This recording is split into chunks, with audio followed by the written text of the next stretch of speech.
तो सबको जय भीम, नमो बुद्धाय।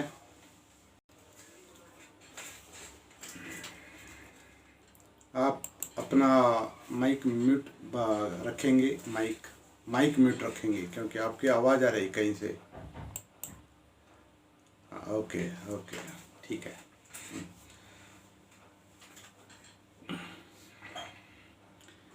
नमो तस्स भगवतो अरहतो सम्मा सम्बुद्धस्स। नमो तस्स भगवतो अरहतो सम्मा सम्बुद्धस्स। नमो तस्स भगवतो अरहतो सम्मा सम्बुद्धस्स। बुद्धं धम्मं संघं नमस्सामि।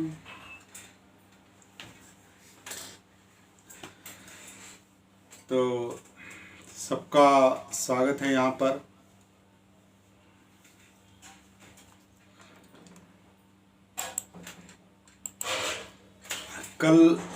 कल से हमने सती वर्षावास के सेशन लेने शुरू किए। कल पहला हुआ, आज दूसरा है। कल कुछ लोग नहीं थे, लेकिन कल हमने एक जनरल बैकग्राउंड हमने तैयार किया कल। और कल के गुरु पूर्णिमा या आषाढ़ पूर्णिमा को कल हमने कल्याण मैत्री की पूर्णिमा घोषित की है। कल कल्याण मैत्री पूर्णिमा, और उसकी वजह हमने ये बताई कि पहले जो पंचवर्गीय साधु थे, परिव्राजक थे, वो बुद्ध के विरोधक बने थे। और पहला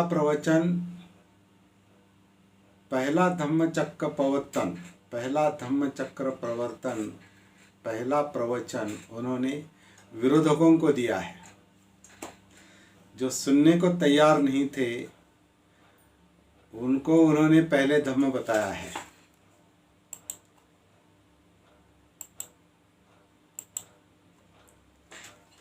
जो सुनने को तैयार नहीं थे उनको उन्होंने पहले धम्म बताया है। इसका मतलब क्या है?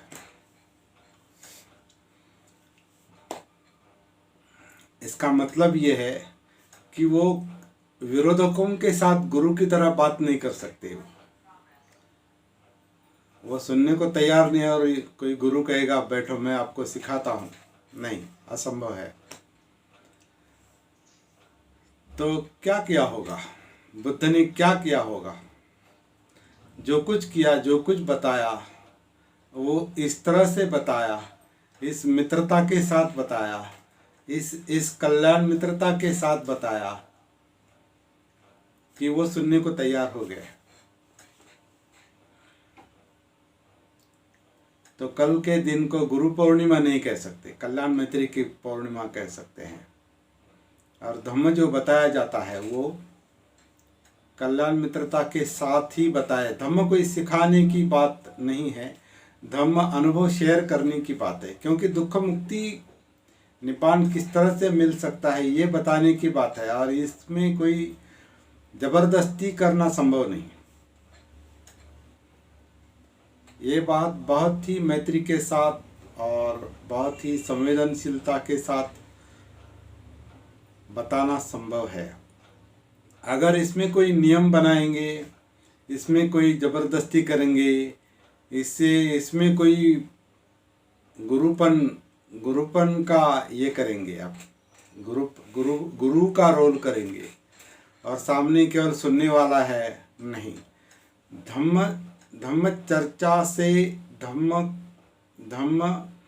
जिस पर हम बात कर रहे हैं उसमें एक तरह की सहमति भी होनी चाहिए, तभी वो धम्मचक्र प्रवर्तन संभव है।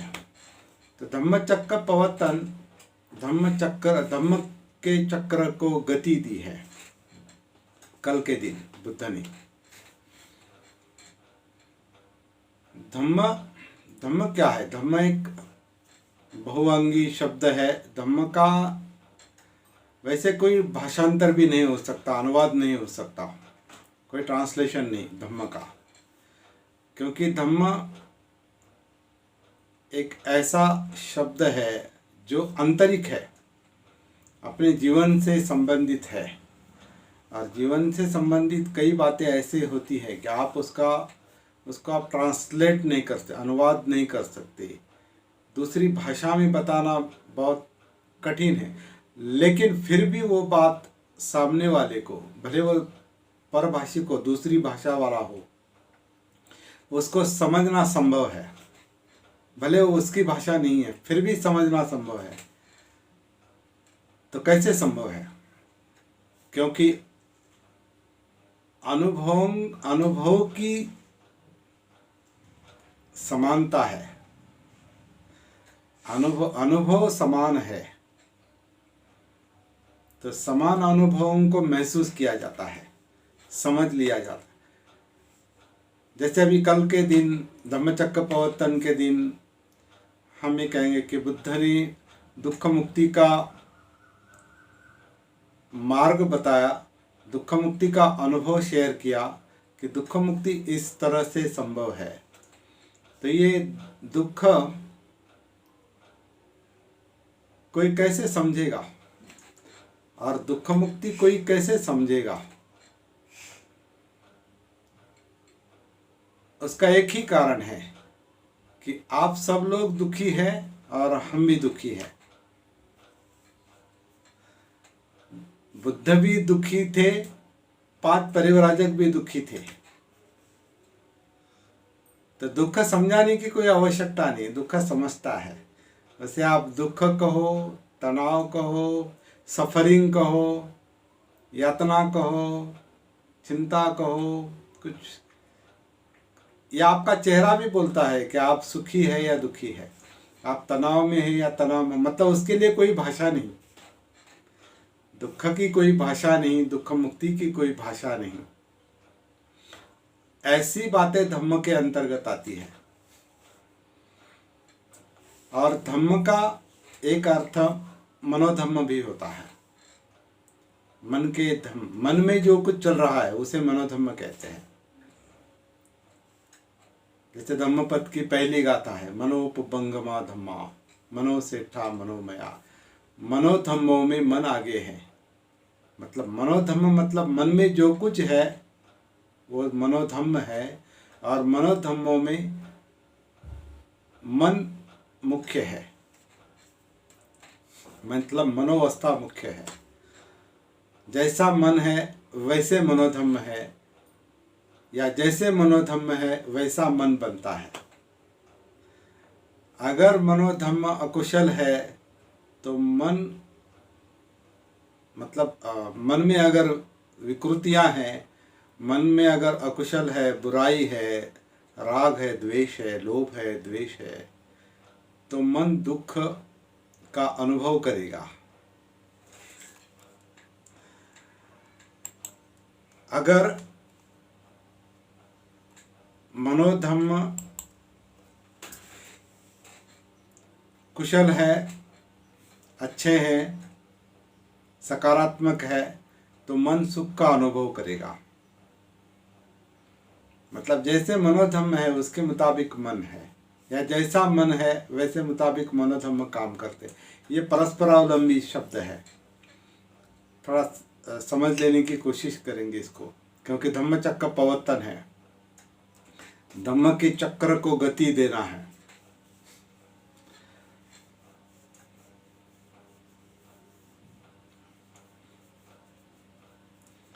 तो मन अच्छा है, बुरा है, कुशल है, अकुशल है, इसके मुताबिक मनोधम्म सक्रिय रहेंगे। मन में जो कुछ है, और ज़्यादा मतलब विचार प्रक्रिया, वितर्क विचार प्रक्रिया जो है वो मन कैसा है इसके मुताबिक काम करते हैं, और उसके मुताबिक सुख दुख है। और इन सब बातों को महसूस किया जा सकता है, लेकिन इसका अनुवाद करना बहुत कठिन है। इसलिए हम शब्दों में नहीं जाएंगे, हमारा अभी ये जो इसे हम सतीवर्षावास जो कहते हैं, इस सतीवर्षावास के दरमियान हम कोई अध्ययन नहीं करने वाले, हम कोई किसी ग्रंथ पर बात नहीं करने वाले, हम अपने आप पर बात करने वाले हैं, अपनी समस्याओं पर बात करने वाले, क्योंकि वो हमारे लिए मुख्य बात है। क्योंकि जीवन तनाव से भरा हुआ है, दुख से भरा हुआ है, और हमें उससे बाहर आना है, उससे मुक्ति पानी है, मतलब निब्बाण पाना है। और जिनको निब्बाण प्राप्त करना है, दुख मुक्ति जिनको चाहिए, जिन्होंने इसको मकसद बनाया है, जीवन का मकसद बनाया है, उनके लिए धम्म है।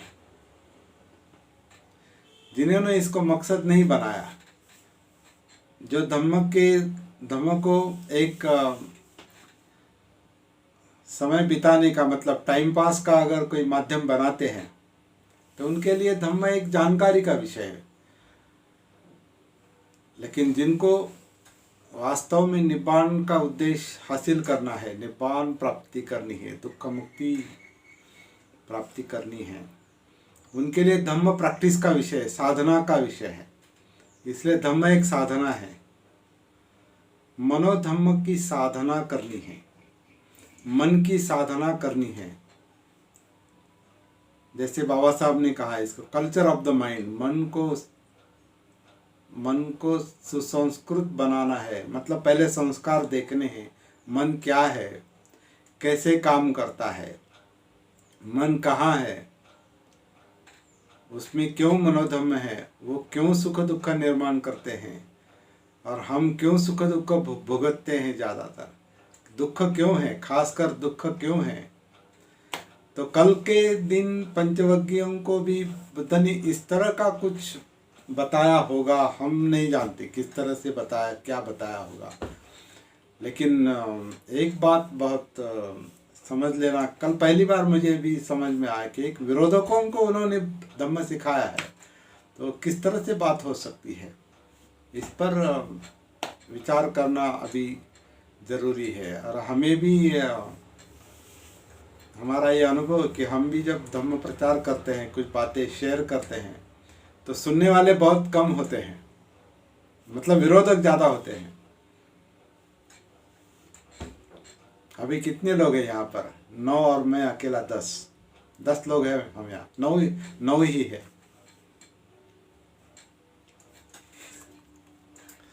तो इसका क्या मतलब है? सुनने वाले कम होते हैं, और पंचवर्गीय भी सुनने वालों में से नहीं थे, वो विरोधक थे। और उनको भी बुद्ध ने एक एक करके अनुभव बताया है, एक एक को, और एक एक को प्राप्ति हुई है। सभी को एक साथ बताया नहीं, सभी को एक साथ प्राप्ति हुई नहीं।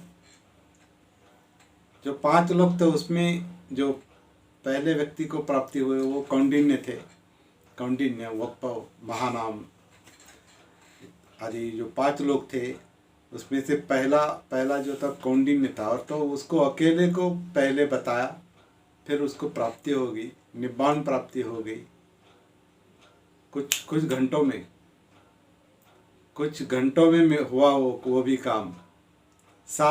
कई साल नहीं लगे, दिन भी नहीं लगे, कुछ घंटों में हुआ। कुछ लोगों के लिए 1 दिन लगा होगा, 2 दिन, 3 दिन, 4 दिन।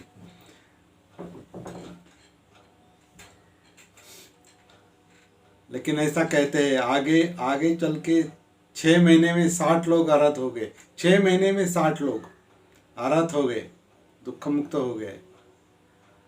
तो ये जो बात है, विमुक्ति की बात, दुख मुक्ति की बात, निब्बाण की बात, वो बताने वाला कैसा है इस पर ज़्यादा निर्भर है, और समझने वाला कैसा है इस पर ज़्यादा निर्भर है। तो चलिए, थोड़ी ऐसी एक ये अंदर की बात है, इसलिए गुत्थी की तरह लगती है, गुत्थी की तरह लगती है, और गुत्थी है, अंदर सब गुत्थी है। हमारा मन एक गुत्थी है, गुंता है, गुत्थी है और उसमें उतरना इतना आसान बात नहीं। इसलिए ये सारी बातें गुत्थी की तरह चलेगी।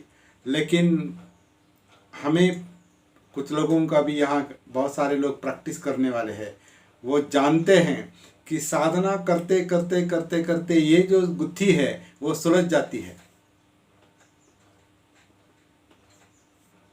वो गुत्थी सुलझ जाती है, उसमें माइंड जो है, मन जो है, वो सिंप्लीफाई होता है,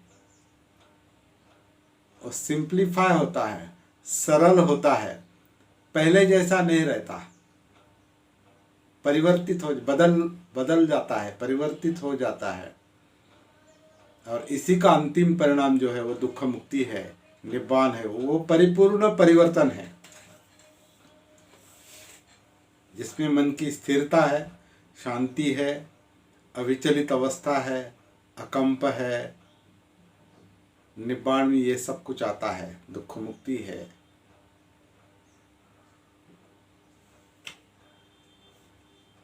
तो ये कैसे संभव हुआ, इसका थोड़ा अनुसंधान करना हमें जरूरी है, क्योंकि अभी ज्ञान बहुत है, बहुत सारे लोगों के पास ज्ञान है, ज्ञान की कोई कमी नहीं क्या, हम बहुत कुछ जानते हैं, बहुत कुछ जानते हैं। अभी धम्मचक्र प्रवर्तन शब्द भी जानते हैं, और गुरु पूर्णिमा भी जानते हैं, अष्टांग मार्ग जानते हैं, बहुत कुछ जानते हैं। अभी जानकारी बहुत हो गई, अभी इसको जीवन में अप्लाई कैसे करेंगे, इसको अनुभव में कैसे रूपांतरित करेंगे, ये इम्पोर्टेंट बात है। नहीं तो दुख को लेकर जिएंगे, दुख को लेकर हम आगे चल रहे हैं और दुख मुक्ति की बात कर रहे हैं, और दुख साथ में है और दुख मुक्ति की बात कर रहे हैं। नहीं, दुख मुक्ति की बात कर रहे हैं, निब्बाण की बात कर रहे हैं, तो अनुभव के साथ वो होनी चाहिए ज़्यादातर, और वो अंत में वो अनुभव हमें आना चाहिए। इस तरह से कुछ होना संभव है। कल हमने ये भी कहा, चर्चा की, कि सिद्धार्थ गौतम ने जो दो अंतों का अनुभव किया था बुद्ध बनने के पहले, तो राजपुत्र थे, तो सुखलोलुप अवस्था में जिए, काम सुख लिकानुयोगो, मतलब सुखी अवस्था उन्होंने महसूस की थी। मतलब एक तरह से खाओ पियो ऐश करो मज़ा करो, ये जो जीवन था ये भी उन्होंने अनुभव किया, और दूसरे जीवन का भी उन्होंने अनुभव किया। राज्य त्याग के बाद उनको राज्य त्याग करना पड़ा एक सज़ा के रूप में, यह भी हमने कल देखा।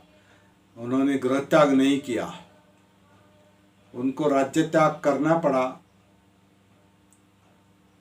इसलिए क्योंकि उन्होंने युद्ध को विरोध किया था। शाक्य और कोलियों, इनके बीच का जो युद्ध शाक्य संघ ने घोषित किया था, उसको उन्होंने विरोध किया था, इसलिए उनको सजा दी थी कि आपको युद्ध में एक तो सम्मिलित होना पड़ेगा, अगर नहीं युद्ध में सम्मिलित होंगे तो आपको राज्य त्याग करना पड़ेगा। अगर राज्य त्याग आपने नहीं किया तो, और आप कपिलवस्तु में रहे, इसी गांव में रहे, तो आप पर बहिष्कार डाला जाएगा, आपके परिवार को बहिष्कृत किया जाएगा। तो आप क्या चाहते हैं, कपिलवस्तु में रहना चाहते हैं या घर छोड़कर जाना चाहते हैं? तो उन्होंने घर वालों को तकलीफ ना हो, परिवार को तकलीफ ना हो, इसलिए गृहत्याग का मार्ग अपनाया।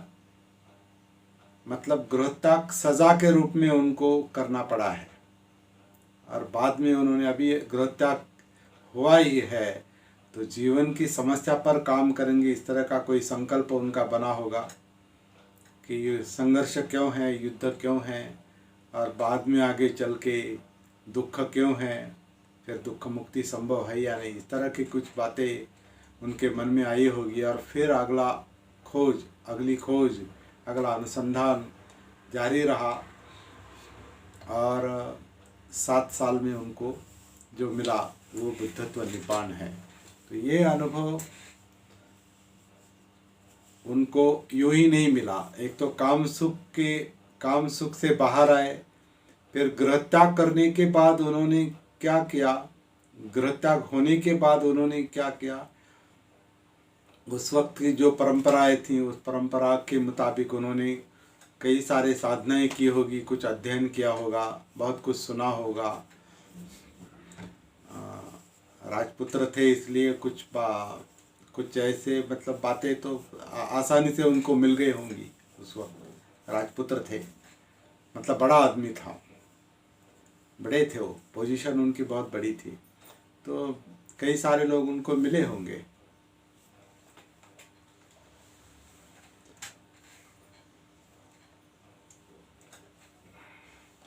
तो कई सारी साधनाएं करके देखी, उसमें हम जो ग्रंथों से जानते हैं वो ध्यान साधना है जो आलार कलाम उद्दक राम पुत्र से उन्होंने सीखी, लेकिन उससे निपान प्राप्ति दुख मुक्ति नहीं मिली, तो ध्यान साधना छोड़ दी। बाद में आत्मक्लेश की तपश्चर्या की, उससे भी और ज़्यादा तकलीफ हुई, और ज़्यादा दुख बढ़ा, लेकिन दुख मुक्ति नहीं मिली। अंत में इतना खुद को तकलीफ दी, इतना आत्मक्लेश दिया कि मूर्छित होकर गिर गए, मृत्यु समीप था। सुजाता ने अन्न दिया, होश में आ गए, कॉन्शियस हो गए, और फिर सोचते हैं जब काम सुखल्लिका नियोगो, मतलब सब कुछ प्राप्त था, काम सुख मिल रहा था, इंद्रिय सुख मिल रहा था, तब भी दुख था। अभी ध्यान साधना की, आत्मक्लेश की तपश्चर्या की, फिर भी दुख है। तो कहाँ है दुख मुक्ति? और यहाँ अनायास मध्यम मार्ग का उगम होता है, और वो मध्यम मार्ग जो है वो सती का मार्ग है, जागृति का मार्ग है, आत्मभान का मार्ग है। अपने आप में उतर गए, लेकिन अपने आप में जो उतर गए ये अनुभव उनको बचपन में ही आया था, ये भी हमें ग्रंथों से पता चलता है कि शुद्धोदन वो बड़ी कड़ी धूप में वो हल चला रहे हैं, कई सारे मजदूर उसमें काम कर रहे हैं, और इनको पेड़ के नीचे बैठने के लिए कहा जाता है, और पेड़ के नीचे बैठते हैं तो पता नहीं क्यों उनका संवेदनशील मन, पहले से कुछ अनुसंधान खोज करने वाला मन अपने आप से कनेक्ट हो जाता है, अपने आप से जुड़ जाता है, अंतर्भान आता है, आत्मभान आता है, जागरूक हो जाता है। तो ये बचपन का अनुभव उनको अंत में बुद्ध गया में याद आता है, और फिर उसी पर वो काम करते हैं। वो मध्यम मार्ग का अनुभव था बचपन का, उसी पर वो काम करते करते बोधि की जागृति की परिपूर्ण जागृति की वो जो प्रक्रिया है वो परिपूर्ण होने तक वो बुद्ध गया में अपने मन पर काम करते हैं। मन परिपूर्ण जागृत हो जाता है, बोधि में आता है, और बुद्धत्व प्राप्ति मिलती है। इसलिए निपान प्राप्ति मिलती है, दुख मुक्ति मिलती है। ये काम मध्यम मार्ग से, जागृति के मार्ग से होता है, और इस जागृति को पाली में सती कहते हैं। इसलिए सती इम्पोर्टेंट और सेंट्रल पॉइंट है, सती ही मध्यम मार्ग है, सती ही मध्यम मार्ग है। और ये कोई ग्रंथ में कहा है या कोई बताता है इसलिए ये सत्य है, ऐसा नहीं। हम खुद अनुभव करेंगे, हम खुद अनुभव करें, क्योंकि बुद्ध ने यही बात बताई है। एक सूत्र है आनापानसति सूत्र, और आप कुछ लोग इसको जानते हैं आनापानसति सूत्र को। उसमें वो शुरू में ही क्या कहते हैं, कई सारे अरहत प्राप्त लोग बैठे हैं और दूसरे साधारण लोग भी बैठे हैं। कुछ श्रोतापन्न है, सकृतागामी है, अनागामी है, अरहत है, दुख मुक्त लोग सामने बैठे हैं, और उनसे वो आनापानसति की बात कहते हैं। और आनापानसति सूत्र में शुरू में ही कहते हैं कि देखिए, मैंने इस दुख मुक्ति के लिए, विमुक्ति के मार्ग के लिए प्रयत्न किए हैं। दुख मुक्ति निपान के मार्ग के लिए प्रयत्न किए हैं, तभी वो मिल गया है। इस मार्ग में ही मेरा चित्त लगा हुआ था। मतलब जब तक निपान के दुख मुक्ति के मार्ग में अपना चित्त नहीं लगता, तब तक वो प्राप्त नहीं होता, दुख मुक्ति प्राप्त नहीं होती।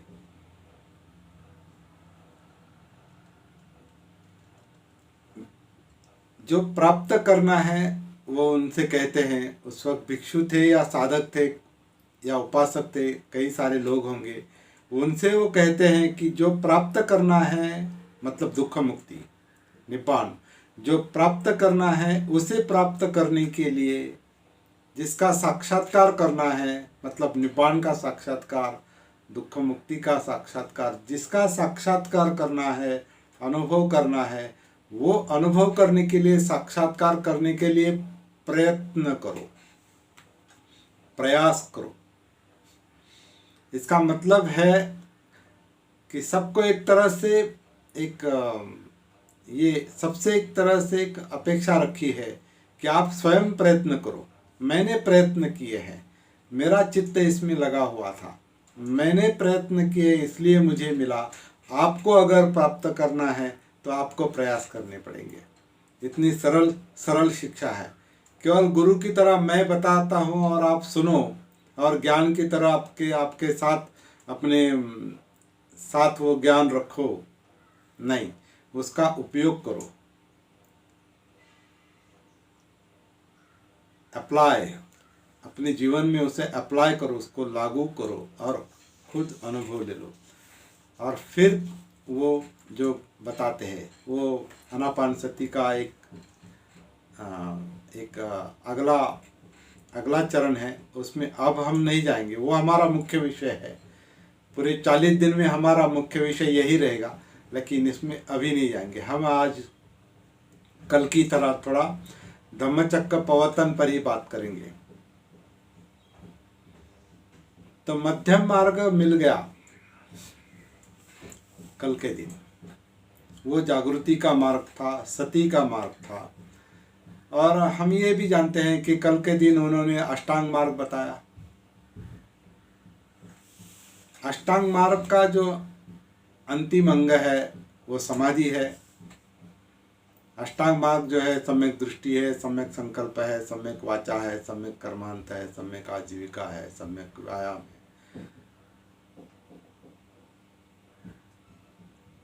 सम्यक दृष्टि, सम्यक संकल्प, सम्यक वाचा, सम्यक कर्मांत, सम्यक आजीविका, सम्यक व्यायाम, सम्यक सती और सम्यक समाधि। तो समाधि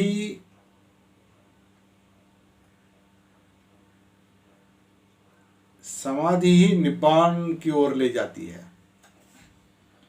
समाधि मतलब क्या है? समाधि मतलब हमारा जो मन का विचलन है, जीवन का जो विचलन है, जो डिस्ट्रैक्टेड अवस्था है, क्या कहते हैं उसे, बिखरा हुआ जो जीवन है, वो बिखरा हुआ जीवन एकत्रित हो जाता है। मतलब विचलन नहीं रहता, शरीर और मन अलग नहीं काम करते। हम आमतौर पर क्या होता है, मन में एक चलता है, बातें दूसरी होती है और करते तीसरी बात है। तो काया वाचा और मन जो है, काया वाचा और मन जो है ये अलग अलग जैसे काम करते हैं, अलग अलग चल रहे हैं। और उसमें भी कई सारे टुकड़े हैं, कई सारे उपमार्ग हैं, है ना। एक दिल के टुकड़े हजार हुए, कोई यहाँ गिरा कोई वहाँ गिरा, इस तरह का कुछ अनुभव है। मन अनेक, चित्त अनेक विषयों में बिखरा हुआ रहता है। ये बिखराव जब कम होते होते होते होते बंद हो जाता है, वो समाधि की अवस्था है, वो दुख मुक्ति की अवस्था है, वो निब्बान की अवस्था है, और वो हमें चाहिए। तो अष्टांग मार्ग का अंतिम अंग जो समाधि है, वही आनापानसति का अंतिम मार्ग समाधि है, लेकिन उसमें एक चरण और एक चरण आगे दिया है, और वो उपेक्षा का चरण है कि केवल समाधि भी अहंकार बन सकती है। हम कई सारे गुरु और साधु और ये देखते हैं अभी कि समाधि के लिए प्रयास करते हैं, लेकिन अहंकार में अटक जाते हैं, मैं में अटक जाते हैं, आत्मभाव में अटक जाते हैं, और वही उनके लिए प्रॉब्लम बनता है, और उनके शिष्यों के लिए भी प्रॉब्लम बनता है। तो अभी भी कई सारे लोग जो शिक्षा भुगत रहे, सजा भुगत रहे, उसका कारण यही है। और यही बुद्ध ने बताया है कि समाधि के बाद भी आपको कुछ प्राप्त होने के बाद भी आपको और कुछ रहना बाकी रह जाता है, और भी कुछ करना बाकी रह जाता है। और वो क्या है? वो है आत्मभाव से, मैं भाव से, अहंकार से, सत्कार दृष्टि से छुटकारा। जब तक आत्मभाव से, मैं भाव से छुटकारा नहीं मिलता, तब तक वो समाधि का भी कोई फायदा नहीं होता। क्योंकि समाधि मुझे मिल गया और मुझे मिल गया, अभी मेरे जैसा दूसरा कोई नहीं, और बाकी कम है, मैं ऊंचा हूँ बाकी नीच है, इसमें जो अटक जाते हैं उनको दुख मुक्ति का, निब्बान का अनुभव कभी नहीं मिल सकता। तो इसमें आनापानसति सुत्त में जो बताया है कि आनापानसति मतलब सांस पर काम करो, सांस के प्रति जागरूक हो जाओ, सांस के प्रति जागरूक होते होते आप काया में उतर जाएंगे। इस तरह से आनापानसति करो कि आप वो आनापानसति आपको काया में उतार देगी, अपने आप से जोड़ देगी, अपने अस्तित्व से जोड़ देगी, अपने जीवन से जोड़ देगी।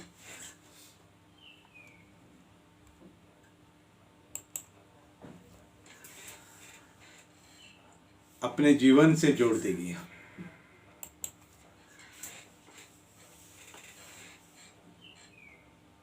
और जीवन क्या है? ये काया है, जिंदा काया है, मतलब इसमें वेदनाएं हैं, फीलिंग्स है, सुख दुख है। इस जिंदा काया में सुख दुख है, फीलिंग्स है, मतलब वेदनाएं हैं। वेदनाओं का कारण, सुख दुख का कारण हमारा चित्त है। चित्त यानी चाहत है, ये चाहिए वो नहीं चाहिए, ऐसा चाहिए वैसा नहीं चाहिए, इतना चाहिए उतना नहीं चाहिए।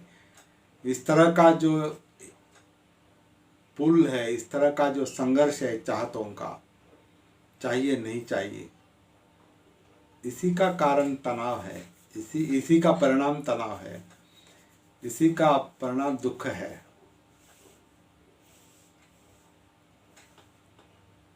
तो चित्त दुख का, चित्त वेदनाओं का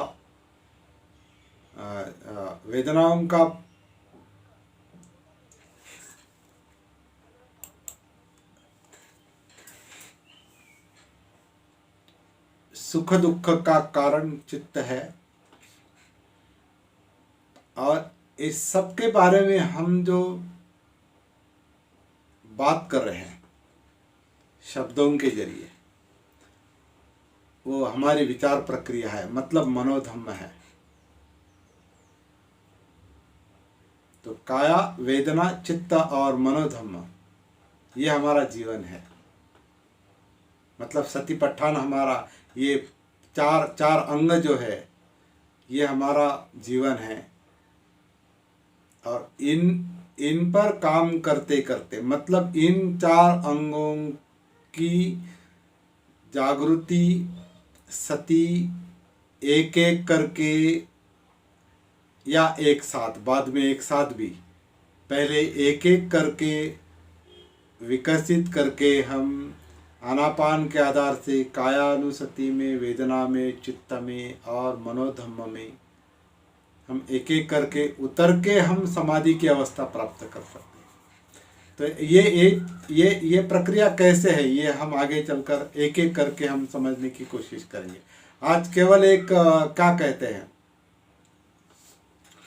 प्रारूप पर बात चल रही, कल आज और शायद और 1-2-4 दिन प्रारूप यानी जिसे मराठी में आराखड़ा कहते हैं, हम आराखड़ा कि क्या काम करना है इन 40 दिनों के दौरान। आज दूसरा दिन है, सत्यवर्षावास का दूसरा दिन है।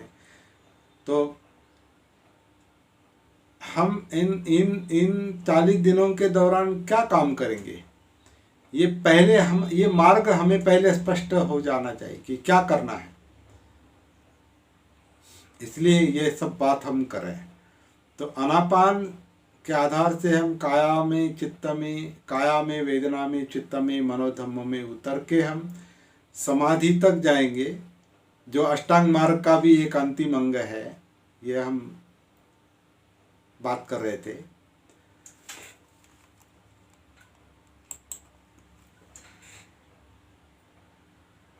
आनापान सती में एक जो अंतिम अंग बताया है वो उपेक्षा का है, मतलब अनात्म का है। उस पर हम एडिशनल हम बात करेंगे अपने इसमें कि अनात्म से ही, मतलब मैं भाव से मुक्ति, आत्म भाव से मुक्ति, सबका दृष्टि से मुक्ति। क्योंकि वही मैं अहंकार जो है, जो अविद्या के कारण निर्माण होता है। जानते नहीं हम अस्तित्व को, जानते नहीं अपने आप को, जानते नहीं अपने आप को, जानते नहीं मतलब क्या, इस काया को नहीं जानते, इस वेदनाओं को, सुख दुख को नहीं जानते, इस चित्त को नहीं जानते, मनोधम्म को, विचार प्रक्रिया को नहीं जानते। इसलिए वो मैं धम्म को धारण करता है। धम्म यानी धारणा है, पकड़ है, पकड़ना है। तो ये मैं जो धारण करता है यही तनाव का कारण है, दुख का कारण है। ये बात बुद्ध समझाते हैं उन पंचवर्गीयों को एक एक करके। लेकिन अभी इतिहास मतलब ग्रंथों में कहा है कि वहाँ अष्टांग मार्ग उनको बताया, तो चलो मान लेते हैं अष्टांग मार्ग पहला प्रवचन था। लेकिन कभी कभी लगता है एकदम अष्टांग मार्ग में कैसे ले जाएंगे वो, पहले आनापान सती की प्रक्रिया समझाएंगे।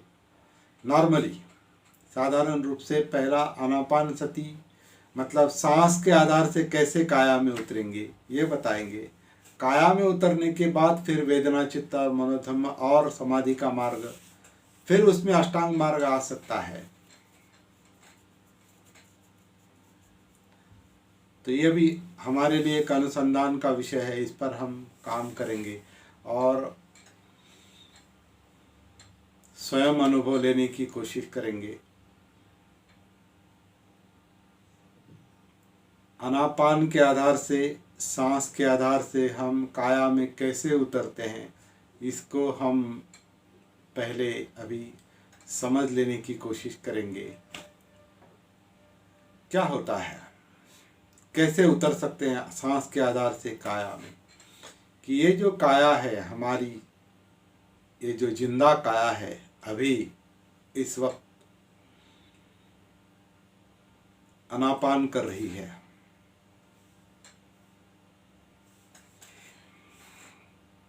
सांस बाहर से अंदर नहीं आता, सांस शरीर द्वारा अंदर लिया जाता है। ये अभी अनुभव हो सकता है तो बहुत अच्छा। और यही काम है, वर्तमान का काम है, ये कोई पीछे का आगे का काम नहीं, बाद में करेंगे ऐसा काम नहीं है। अभी इस वक्त यही पश्य को आओ देखो, यहीं पर आओ और यहीं पर देखो। वर्तमान में अभी इस क्षण में हमारा शरीर किस तरह से सांस अंदर लेता है, किस तरह से छोड़ता है।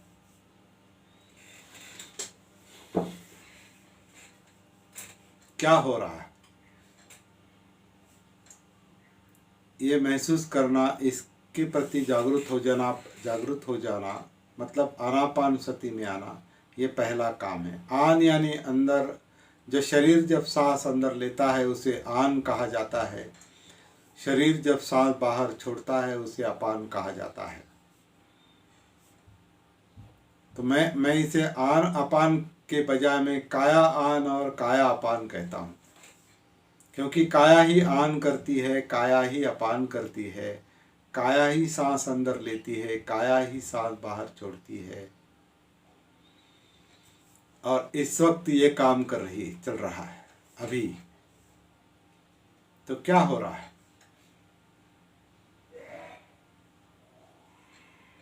काया के अंदर, पेट के अंदर,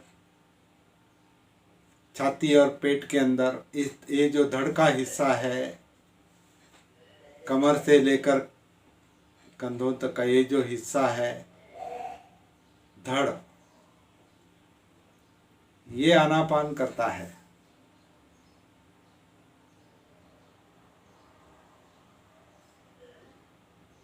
तो क्या हो रहा है,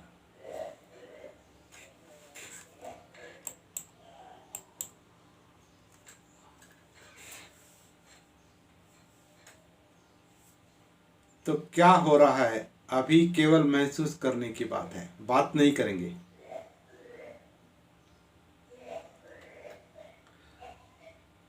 शरीर के अंदर,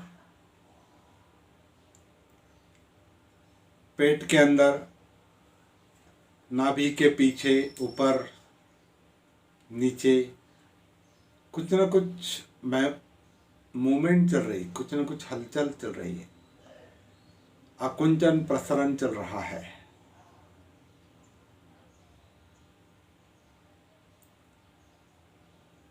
वो आपकी मनोवस्था के मुताबिक और आपकी शरीर अवस्था के मुताबिक अभी चल रहा है। अगर इस वक्त आपका मन स्थिर है, शांत है, तो सांस भी शांत चलेगा। अगर आपके मन पर, शरीर पर तनाव है तो सांस की गति उस तरह से होगी। अगर आपके मन में कोई जकड़न है, शरीर में कोई जकड़न है,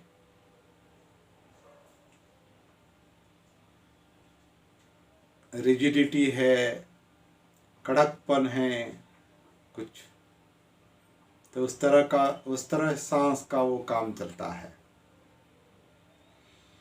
लेकिन जैसा भी चल रहा है, जैसा भी सांस, शरीर जिस तरह से सांस अंदर लेता है, पेट के अंदर, नाभि के पीछे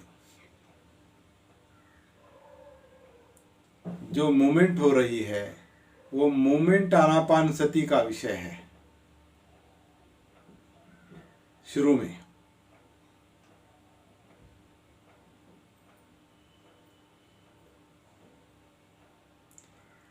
इस बात को जब तक समझ नहीं लेंगे, हमारा काम आगे नहीं जाने वाला। तो इसे हम दूसरे शब्दों में इसे नैसर्गिक सांस कहेंगे। जो शरीर नैसर्गिक रूप से लेता है, छोड़ता है। सांस हम नहीं लेते, हम नहीं छोड़ते। सांस लेना छोड़ना हमारा काम नहीं है। हमने नहीं भी लिया, नहीं भी छोड़ा, शरीर सांस लेता है, शरीर सांस छोड़ता है। और वो जो गति है शरीर की सांस लेने की और छोड़ने की, वो जो गति है उस गति में सती के साथ उतरना है।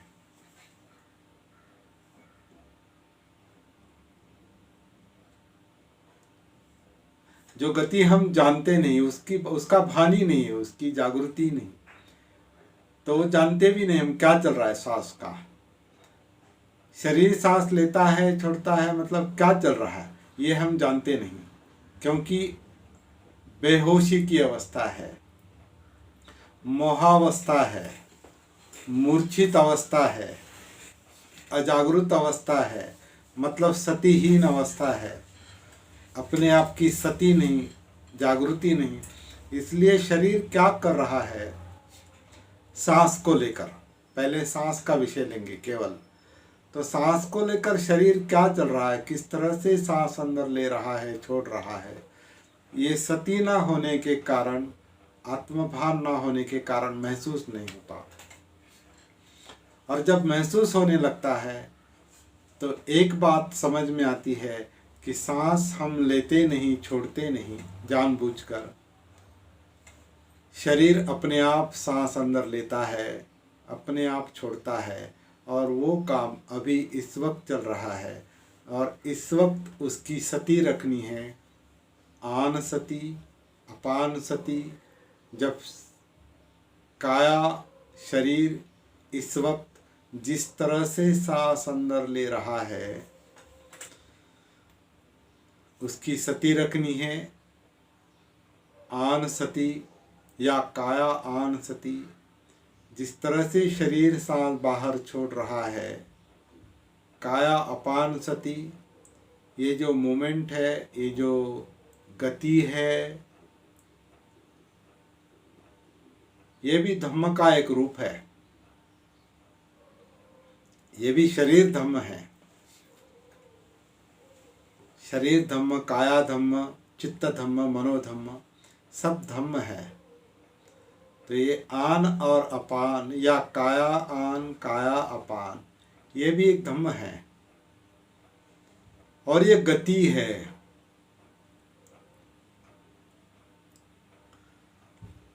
और एक चक्र भी है, गति है, चक्र भी है। तो धम्म चक्र प्रवर्तन जो है, धम्म चक्र का जो प्रवर्तन है, इसमें वो भी महसूस होता है। सांस के लेवल पर भी महसूस होता है, आगे भी महसूस होगा मनोधम्म तक। मतलब धम्म चक्र प्रवर्तन होने तक पूरा अस्तित्व में जो कुछ चल रहा है, जो गति या गतिविधियां चल रही है, सांस के स्तर पर, काया के स्तर पर, वेदना, चित्त, मनोधम्म तक, वो सब एक एक करके महसूस होगा। लेकिन अभी इस वक्त साधना के लिए एक पहला काम हम हाथ में लेंगे, एक एक करके रास्ता चलना है, एक एक कदम। अभी इस वक्त केवल इतना ही देखना है कि ये शरीर किस तरह से सांस अंदर लेता है, पेट के अंदर, नाभि के पीछे, अंदर, क्योंकि अंदर ही काम चल रहा है, बाहर नहीं। सांस बाहर का काम नहीं, अंदर का काम। तो क्या चल रहा है ये महसूस करने का काम अपने लेवल पर करना है। इसका कोई टेक्निक नहीं है, मुझे लगता है इसका कोई टेक्निक नहीं, कोई तंत्र नहीं इसका।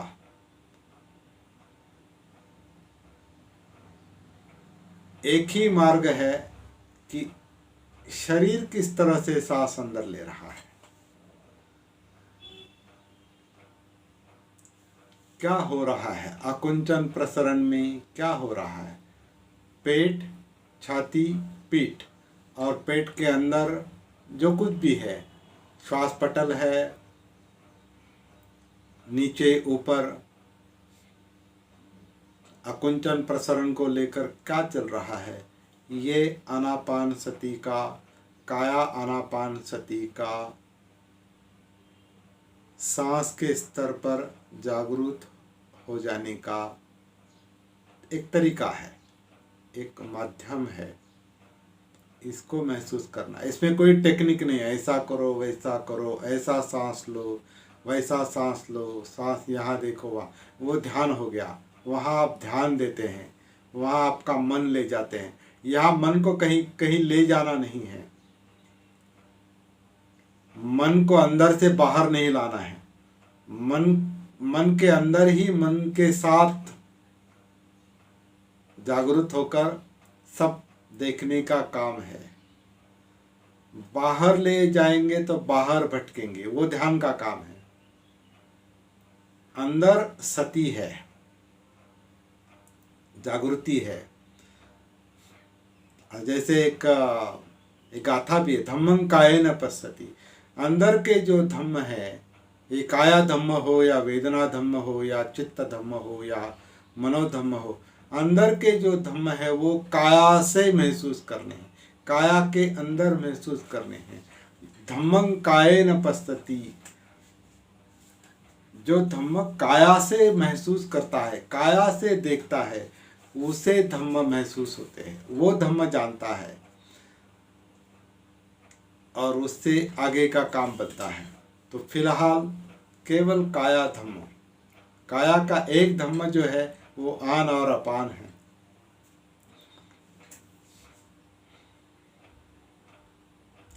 शरीर किस तरह से सांस अंदर लेता है, छोड़ता है, यही प्रैक्टिस शुरू में करनी है। और ये हमारा आज का पहला लेसन है, काया आन काया अपान। शरीर किस तरह से सांस अंदर लेता है, किस तरह से छोड़ता है। तो अभी से शुरू करेंगे, अगर नहीं किया हो तो, या छूट गया हो तो, जो लोग पहले से करते हैं कभी कभी कि सती जागृति निरंतर नहीं रहती, कंटिन्यूअस नहीं रहती, वो सती छूट जाती है, जागृति छूट जाती है। इसके माध्यम से, वर्तमान सांस के माध्यम से या वर्तमान काया आन काया अपान के माध्यम से जागृति को वर्तमान में लाना है, या वर्तमान में रहना ही सती जागृति है। तो शुरू में वर्तमान सांस या वर्तमान काया आन काया अपान, और अंदर जो मूवमेंट चल रहा है, जो अंदर जो हलचल चल रही है, वो सती का विषय है।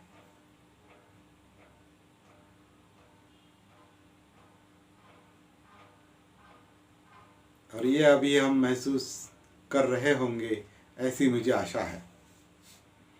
और इसी काम को आगे ले जाना है, और कल देखेंगे आगे क्या होता है। आज के लिए इतना काफ़ी है। आज के लिए हमने इतना ही देखा कि शरीर जो सांस अंदर लेता है, बाहर छोड़ता है, क्या हो रहा है, इसके माध्यम से, इसके आधार से अपने आप से जीवन के साथ कनेक्ट हो जाना है, जुड़ जाना है। इसी को लेकर हम, इसी के आधार से हम आगे का काम, मतलब मनोधम्म तक पहुँचेंगे। कैसे पहुँचेंगे, ये आगे की बात है। एक एक करके हर रोज़ प्रैक्टिस करते करते, और कुछ बातें आप स्वयं कम्युनिकेट भी करेंगे यहाँ पर। केवल वन वे मैं बताऊंगा और आप सुनेंगे, ऐसा इस तरह से नहीं चलेगा ये काम। अगर अभी से आपने शुरू किया है वो देखना, तो कल आप बताएंगे आपने अब से लेकर, अब बजे हैं 8, कल 7 बजे हम फिर यहाँ इकट्ठा आएंगे।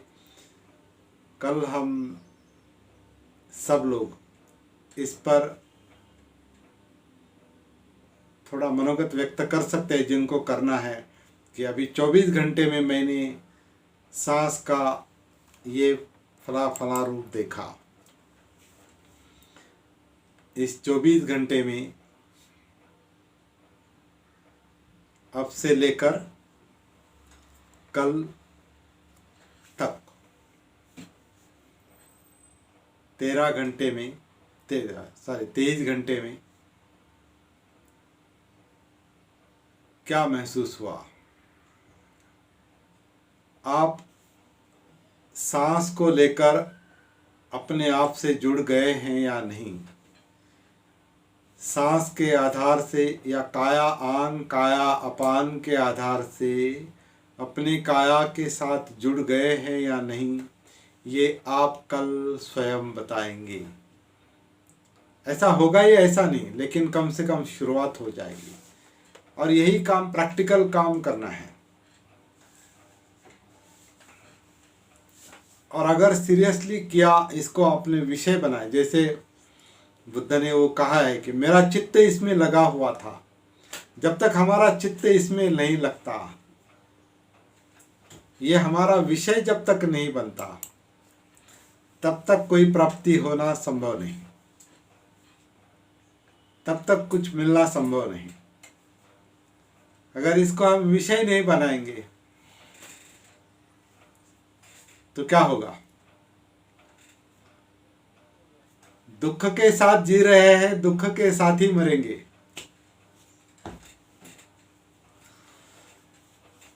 और हमें दुख मुक्ति चाहिए। दुख मुक्ति का विषय नहीं बनाया, निब्बान का विषय नहीं बनाया, तो हमारे लिए धम्म किसी काम का नहीं, क्योंकि उसका कोई उपयोग ही नहीं है। केवल जैसे कोई मनुष्य संपत्ति कमाता है लेकिन उसका कोई यूज नहीं करता, उपयोग नहीं करता, तो वो संपत्ति किस लिए कमाई फिर? इसी तरह से अगर धम्म का ज्ञान, अपने धम्म का धन हमने इकट्ठा करके लेके इकट्ठा कर लिया है और उसको दिमाग में रखा है या किताब में रखा है या कहीं लिख के रखा है और ज्ञान के रूप में संभाल के रखा है, लेकिन उसका प्रज्ञा में परिवर्तित नहीं किया, उसको समझदारी में परिवर्तित नहीं किया, जो इकट्ठा करके रखा है उसका अर्थ समझ नहीं लिया, उसका उपयोग नहीं किया, तो धम्म के ज्ञान का क्या फायदा है?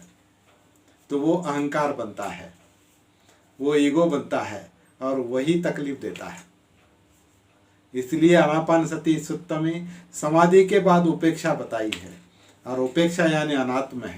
अनात्म यानी मैं नहीं, मैं का कोई अस्तित्व नहीं है, मैं एक भ्रम है, मैं एक मोहावस्था है, मैं आत्मभाव एक अप्रमाद है, मूर्छित अवस्था है, बेहोशी है, अविद्या है। और अविद्या का परिणाम दुख है, क्योंकि अविद्या अहंकार है, पकड़ है, जकड़न है।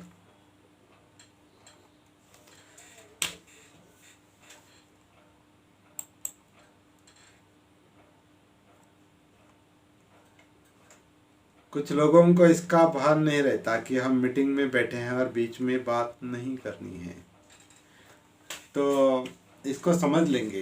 ये भी सती का अभ्यास है, ये भी सती है। तो मेरे ख्याल से मेरे ओर से इतना काफ़ी है। आपको जो कुछ बात करना है आप बात कर सकते हैं। और यहाँ डबल रिकॉर्डिंग चल रही है, एक झूम पर भी रिकॉर्डिंग चल रही है और दूसरे मेरे मोबाइल पर चल रही है। तो मैं मोबाइल का रिकॉर्डिंग जो है मैं अभी बंद करता हूँ, ये आपको कल सुनने को मिलेगा।